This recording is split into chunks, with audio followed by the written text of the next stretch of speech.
नमस्कार दोस्तों। कहानियों की श्रृंखला में आज सुनेंगे पर्ल ऑफ सागर कही जाने वाली बहुमुखी प्रतिभा की धनी डॉक्टर सुश्री शरद सिंह की कहानी प्रेम न बारी उपजे प्रेम न हाट बिकाए। तो आइए सुनते हैं उनकी एक खूबसूरत सी कहानी। उसकी उम्र यही कोई 18-19 साल की रही होगी। अपनी सहेलियों के साथ बैठी हंस रही थी, खिलखिला रही थी, एकदम मस्त मौला जीव दिख रही थी। हाथ हिला हिलाकर बात करना और बीच बीच में अपनी कुर्सी से उठ उठ पड़ना मेरे सहित वहां मौजूद सभी का ध्यान खींच रहा था। इसका अनुभव मुझे तब हुआ जब मेरे पास वाली मेज पर बैठी महिला ने कुड़कर कहा, ओवर स्मार्ट बन रही है। सही है, आजकल के बच्चों को होश ही कहाँ रहता है कि उनके आसपास भी कोई मौजूद है या फिर वे किसी पब्लिक प्लेस में हैं। उस महिला के साथ वाली महिला ने टिप्पणी की, वे दोनों परस्पर रिश्तेदार थीं या वे भी सहेलियां थीं, पता नहीं, अनुमान लगाना कठिन था। पल भर को मेरा ध्यान उस लड़की से भटककर उन महिलाओं पर अटक गया। दोनों को देखकर कोई भी बता सकता था कि उनका बहुत सारा समय ब्यूटी पार्लर में व्यतीत होता होगा। दोनों ने चाइनीज फूड मंगा रखा था और दोनों ही कांटे के सहारे बड़े सलीके से उसे खा रही थीं। विशेषण युक्त मुहावरे में कहूं तो इन फुल एटिकेट। वे अपना यह सलीका किसे दिखा रही थीं? शायद परस्पर एक दूसरे को। अन्यथा वहां मौजूद सबका ध्यान उन लड़कियों की ओर था जिनके लिए दो युवा लड़कों ने वहां से जाते जाते टिप्पणी की थी, ये तितलियां।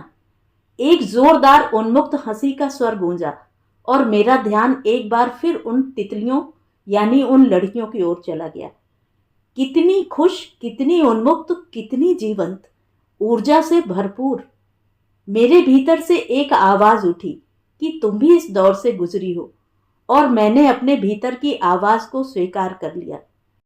स्कूल के दिनों में तो नहीं, लेकिन कॉलेज के दिनों में मैं भी इन्हीं लड़कियों की तरह चंचल हुआ करती थी। यद्यपि अब और तब में बहुत अंतर था।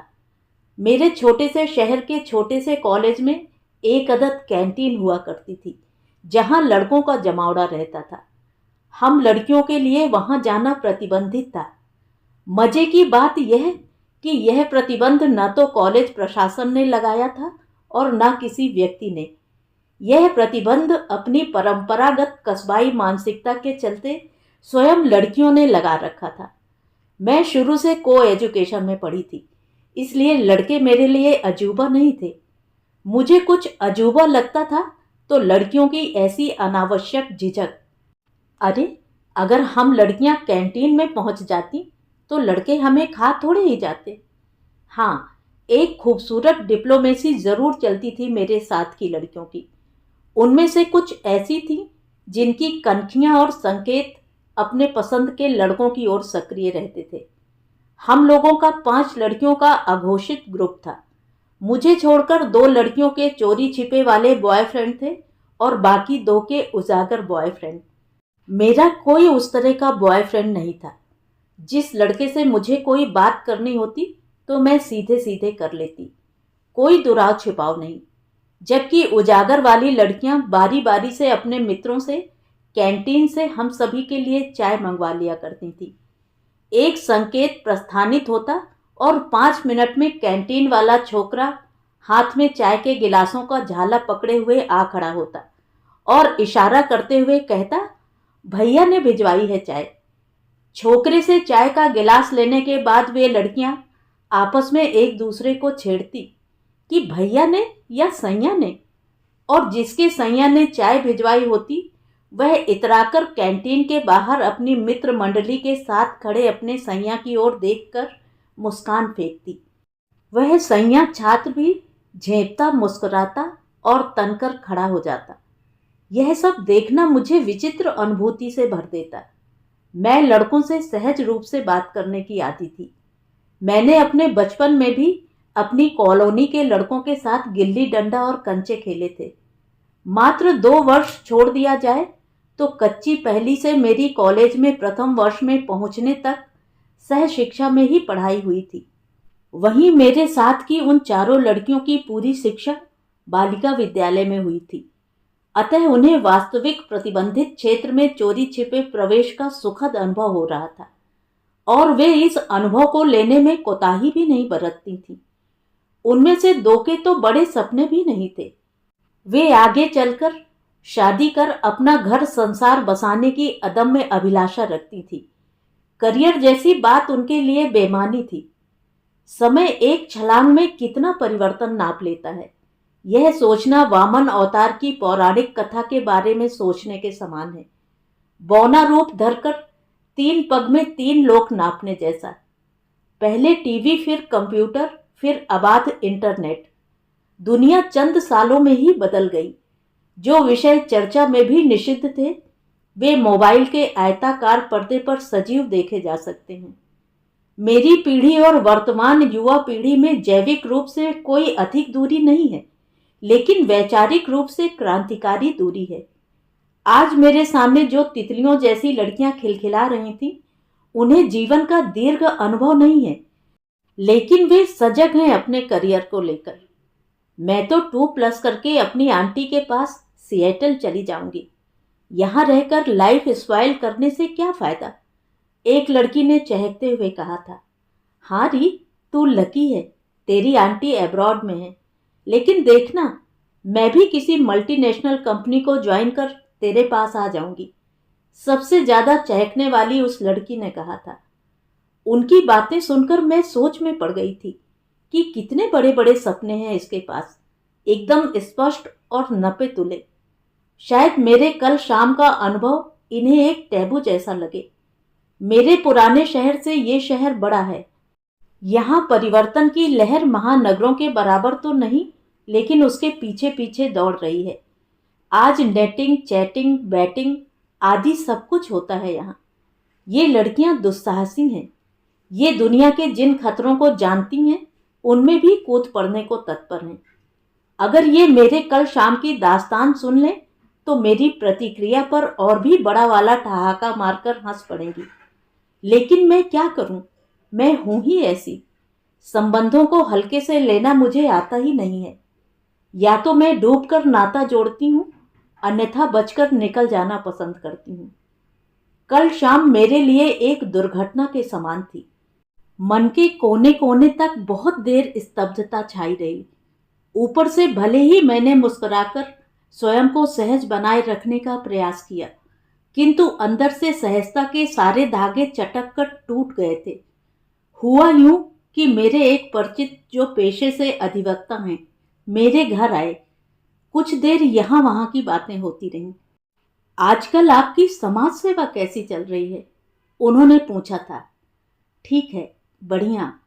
अब स्वयं को और व्यस्त रखने लगी हूँ ताकि मन लगा रहे। खाली रहती हूँ तो घबराहट होने लगती है, मैंने बताया। हाँ, स्वयं को व्यस्त रखना आपके लिए जरूरी है। उन्होंने मेरी बात पर हामी भरी थी। आप अपना कोई एनजीओ क्यों नहीं शुरू करती? उन्होंने पूछा था। क्या लाभ? मेरा लक्ष्य लोगों की मदद करना है। अब चाहे अपना एनजीओ बनाकर करूं या दूसरों के साथ मिलकर, मैंने उत्तर दिया था। हाँ ठीक है, उन्होंने कहा था। इस संक्षिप्त वार्तालाप के बाद वे अप्रत्याशित ढंग से बोल उठे। नित्या जी, मैं आपका आलिंगन करना चाहता हूँ। एक पल को तो मुझे समझ ही नहीं आया कि जो मैंने सुना है वह सही है या गलत। आज आप बहुत सुंदर दिख रही हैं, इसीलिए मैं अपनी भावना प्रकट किए बिना नहीं रह पा रहा हूँ। प्लीज मेरे करीब आइए। उन्होंने मेरी प्रतिक्रिया की प्रतीक्षा किए बिना किसी बंदूक की गोली की तरह अगला वाक्य दाग दिया। यह संभव नहीं है। मैं आपको इस दृष्टि से नहीं देखती हूँ। मुझे 2 टूक कहना ही पड़ा। इसके बाद वे तनिक संयत हुए। मेरे विचार से अब आपको जाना चाहिए, मैंने तनिक और कठोरता बरती। उन्होंने मेरी ना को ना ही माना और चले गए। किंतु हम स्त्रियों की छठी इंद्री सजग रहती है। मैंने भांप लिया कि उन्होंने ऊपरी तौर पर खुद पर काबू पाया है, आंतरिक नहीं। उनके जाने के बाद वे सारे प्रश्न मेरे मस्तिष्क से खेलने लगे, जो उसी समय मुझे उनसे पूछने चाहिए थे। लेकिन उस समय मैंने बात को बढ़ाना उचित नहीं समझा था। मैं उनसे पूछना चाहती थी कि हमारा तो वर्षों पुराना परिचय है, लेकिन इससे पहले मैं कभी सुंदर नहीं लगी क्या?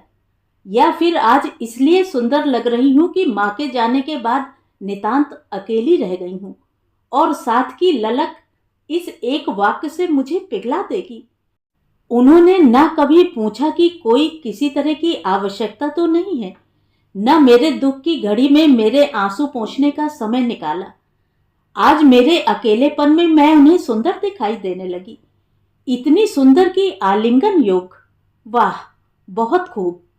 इस घटना ने रात भर मेरे मन को छीला। भोर भी अनमनी व्यतीत हुई। भोजन पकाने तक का मन नहीं हुआ। एक विरक्ति, एक विछिन्नता, एक व्याकुलता, मानो एक शीशा गिरकर टूट गया था और उसकी किरचें रह रहकर चुभ रही थीं। प्रेम को व्यक्त करना कितना कठिन होता है, जबकि वासना को व्यक्त करना सरल। एक जुमला उछाला और मान लिया कि काम बन जाएगा। वह भी एक ऐसा व्यक्ति जो मेरी दृष्टि में प्रबुद्ध श्रेणी का था, लेकिन संभवतः बुद्धि, प्रबुद्धि और चरित्र तीनों अलग अलग होते हैं। कल शाम से मैं यही मानने पर विवश हो गई हूं। घर में मन नहीं लग रहा था। बैंक की पासबुक निकाली और उसकी एंट्री अपडेट कराने निकल पड़ी। घर से निकलने का एकदम फिसड्डी बहाना। खैर, बैंक में जाकर ताज़ा एंट्री भी ले ली। अब क्या करूं, समझ में नहीं आ रहा था। तभी अनुभव हुआ कि थोड़ी भूख लग रही है। मैं अकेली ही रेस्तरां की ओर बढ़ ली। आमतौर पर मैं अकेली वहां बैठकर नहीं खाती हूँ। जब कभी आवश्यकता होती है तो पैक करवाकर घर ले आती हूँ और फिर घर में अपने सोफे पर पांव पसार कर टीवी पर टकटकी लगाकर खाती हूँ। लेकिन उस समय मैं भीड़ में रहना चाह रही थी, अकेली तो बिल्कुल भी नहीं। बस इस तरह इस रेस्तरां में आ पहुंची और घंटे भर से कुछ न कुछ चुगती हुई उन लड़कियों को देखती हुई बैठी हूँ। वह प्रश्न मेरे मन में फिर कुलबुलाया कि यदि मेरी जगह यह ब्राउनी तितली होती तो क्या करती। जी हाँ, वह जो उन लड़कियों में सबसे अधिक चुलबुली और उत्साही लड़की थी। उसने भूरे रंग का टॉप पहना हुआ था, इसीलिए मैंने उसका नाम ब्राउनी तितली रख दिया। यदि मैं ब्राउनी तितली को अपने पास बुलाकर अपने साथ घटी घटना के बारे में उससे बात करूं तो उस लड़की से चर्चा करने का विचार आना ही इस बात का सबूत था कि ख़याली घोड़ों के नथनों में कोई लगाम नहीं होती है। मैंने स्वयं को लानत भेजी, लेकिन मन था कि बार बार इसी एक प्रश्न पर आ ठहरता था। मेरी जगह यदि यह ब्राउनी तितली होती तो इसकी क्या प्रतिक्रिया होती? क्या यह सहज रह पाती या आलिंगनबद्ध हो जाती या कोई अप्रत्याशित तीखी प्रतिक्रिया से सामने वाले के होश उड़ा देती? ये 3 प्रश्न या 3 उत्तर वस्तुनिष्ठ की भांति थे, जिनमें से किसी एक पर टिक करना कठिन था। देखो, मुझे अंकल ने क्या दिया। ब्राउनी की साथ वाली एक अन्य तितली अपने गले में पड़ी चेन दिखाती हुई बोली, हाउ ब्यूटीफुल, डायमंड है इसमें? एक ने पूछा। अरे नहीं, डायमंड पहनकर मुझे अपना गला कटवाना है क्या? जब मैं अपनी कार में चलने लगूंगी तब डायमंड पहनूंगी। स्कूटी में गोल्ड, डायमंड, ये सब सेफ थोड़े ही हैं। उसने बड़े सयानेपन से कहा। यस, शर्मा आंटी को देखो ना, वे मॉर्निंग वॉक पर गई थी कि किसी ने उनके गले से उनकी सोने की चेन खींच ली। चेन तो हल्की थी, बहुत कीमती नहीं थी, लेकिन चेन खींचे जाने से उनकी गर्दन पर गहरे स्क्रैचेज आ गए थे। ब्राउनी तितली ने कहा। मुझे वह बहुत समझदार लग रही थी। मुझे लग रहा था कि वह बहुत तेजी से दुनिया को समझती जा रही है, मगर मेरी जैसी परिस्थिति में आकर वह क्या करती? ढाक के 3 पात। मन घूम फिरकर फिर उसी प्रश्न पर जा पहुंचा। माना कि युवा पीढ़ी के लिए दैहिक संबंध कोई टैबू नहीं है, लेकिन जहां इच्छा का कोई सिरा ही न हो, वहां क्या आज का युवा कोई डील कर सकता है? डील, हाँ, यह एक व्यावसायिक शब्द है, लेकिन आजकल प्रेम संबंधों में भी यह समाहित हो गया है। इसे नया भाषा विन्यास कहें या संबंधों के प्रति लाभ हानि वाला दृष्टिकोण। जैसे पिछले दिनों मेरी एक साथी किसी पुरुष की चर्चा करती हुई कह रही थी, वह तो बेहतरीन हस्बैंड मटेरियल है। जब हस्बैंड और वाइफ भी मटेरियल की दृष्टि से आंके जाएं, तो फिर डील तो बहुत छोटा शब्द है इसके सामने। खैर, यह ब्राउनी तितली कैसे डील करती मेरे मसले को। तेरे अंकल भी गजब की चीज हैं। काश मेरे भी कोई ऐसे अंकल होते। आह सी भरती हुई एक तितली की आवाज मेरे कानों से टकराई और मुझे एहसास हुआ कि मैं अपनी सोच में डूब गई और ये तितलियां उस कथित डायमंड के इर्द गिर्द ही घूम रही हैं। अरे यार, वो मेरे अंकल हैं, उस चेन वाली लड़की ने खींचते हुए कहा। हाँ यार, छोड़ इसके अंकल को। तू ऐसा कर कि गिनी पिग सर के साथ डेट कर ले, कोई तो अच्छी गिफ्ट मिल ही जाएगी। ब्राउनी तितली ने खिलखिलाते हुए कहा। व्हाट रबिश, अगर गिनी पिग सर को पता चल गया तो वे तेरा फालूदा बना देंगे। चेन के लिए आहें भरने वाली लड़की ने कहा। हाय, बना ही देना, चेन वाली लड़की बोल उठी। तू सच्ची बहुत बड़ी बेशरम है, चेन के लिए आहें भरने वाली लड़की ने हंसकर कहा। यार, लाइफ में गिफ्ट इंपॉर्टेंट नहीं है, इश्क इंपॉर्टेंट है। मैं तो गिनी पिग सर की ओर देखूं भी ना, ऐसे हैंडसम लाखों पड़े हैं, ब्राउनी तितली ने कहा। उसकी बात सुनकर मेरे कान खड़े हो गए, मगर एक कठिनाई यह थी कि मुझे वहां बैठे बहुत देर हो गई थी। अकेली बैठी बैठी और कितनी देर स्नैक्स चुपती। 3 कप कॉफी भी पी चुकी थी। रेस्तरां वाला लड़का भी सोचता होगा कि कहाँ की भुक्कड़ आ बैठी है। यद्यपि उसका मालिक तो खुश ही होगा, क्योंकि मैं बैठी बैठी उसका बिल बढ़ा रही थी। दूसरी कठिनाई यह थी कि 3 कप कॉफी और 1 गिलास पानी पी चुकने के बाद वॉशरूम की तलब सताने लगी थी, जबकि मैं उन तितलियों की बातों से चूकना नहीं चाहती थी और उठकर आने जाने के चक्कर में अपने प्रति उनका ध्यान भी नहीं खींचना चाहती थी। वे मेरी उपस्थिति से लगभग बेखबर थीं। यद्यपि मुझे पता नहीं था कि मेरी उपस्थिति का भान होने पर उनके वार्तालाप पर कोई असर पड़ेगा या नहीं। तीसरी कठिनाई यह थी कि अब मुझे वहां बैठी रहना स्वतः ही अटपटा लगने लगा था। मेरी बाजू वाली मेज की वे दोनों महिलाएं काफी पहले जा चुकी थीं। उनके जाने के बाद उस मेज पर एक जोड़ा आया था, वह भी अब जा चुका था। मैंने ब्राउनी तितली के गिफ्ट और इश्क के कथन को ही उसका सूत्र वाक्य मान लिया और बैरे को बिल लाने का संकेत कर दिया। बैरा तो मानो मेरे संकेत की ही प्रतीक्षा कर रहा था। 2 मिनट में बिल लेकर उपस्थित हो गया। मैंने बिल चुकाया और वहां से विदा होते समय एक गहरी दृष्टि उन तितलियों की ओर डाली। वे सब अपने आप में डूबी हुई थीं। स्पष्ट था कि उन्हें मेरे होने या जाने से कोई अंतर नहीं पड़ रहा था। यह महसूस कर मुझे तसल्ली हुई। अब मेरा मन भी हल्का हो चुका था, मानो मैंने अपना उत्तर पा लिया था। मैं जान गई थी कि मेरी जगह अगर वो ब्राउनी तितली होती तो उसकी भी प्रतिक्रिया मेरी तरह होती। उन तितलियों के लिए दैहिक संबंध कोई गंभीर विषय भले ही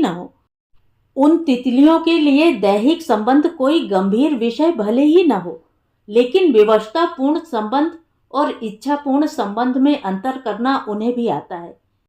लेकिन वे मेरे बुद्धिजीवी परिचित भूल गए कि प्रेम न बारी उपजे, प्रेम न हाट बिकाए। राजा प्रजा जो ही रुचे, शीस दे ही ले जाए। मेरे मन की फांस अब एक कोने में सरक गई थी। वह निकल तो कभी सकती नहीं, लेकिन हर समय टीसेगी तो नहीं, यही बहुत है। क्योंकि जो कुछ भी वह था, वह प्रेम तो कदापि नहीं था। प्रेम उथला नहीं, गहरा होता है, बहुत गहरा, 7 सागरों से भी गहरा। काश सब लोग यह समझ पाते। तो ये थी कहानी। कहानी आपको कैसी लगी कमेंट करके ज़रूर बताएं। और अगर मेरे द्वारा सुनाई हुई कहानियाँ आपको अच्छी लगती हैं और आप मेरे चैनल पर पहली बार आए हैं तो चैनल को सब्सक्राइब ज़रूर करें, लाइक करें और अपने दोस्तों और परिचितों में शेयर भी करें। बेल आइकन दबाना बिल्कुल भी न भूलें। धन्यवाद।